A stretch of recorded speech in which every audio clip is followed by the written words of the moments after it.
Well, I think the immediate challenge is, uh, I would say, establishing uh, workable, sustainable channels of communication in President Trump's political uh,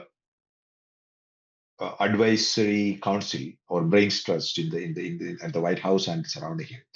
That is, I mean, so far we were talking about the structural reasons and geopolitics, but there is something which actually is not been going well for India in the recent years, which is that India's ability to be in communication with the key members of the presidential team and his political council, so to speak, that is significantly been diminished at the moment.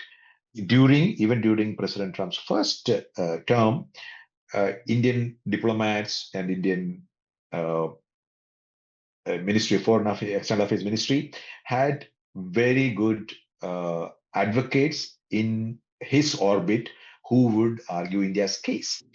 From what I understand, that those channels have been broken. So the new people there on both sides, in the White House also, that is pretty much an entirely new team, and the Indian diplomacy is also being guided by a set of new people.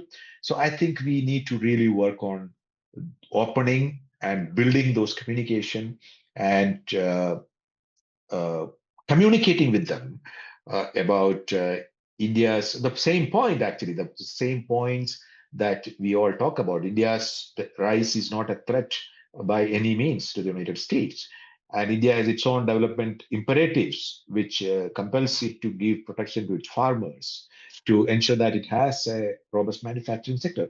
These are points that will have to be communicated effectively to the people who have the time to listen. I mean, there is we putting out a statement here and having a TV debate may not actually reach the president of the United States. So we must uh, build or revive those channels through which we have back channel communication with President Trump and his advisors. I think that will be the first step for India, for Prime Minister Modi. But as I said, this is a long game right now. I think it will take some time before we can mend this relationship back into normal route of its flourishing.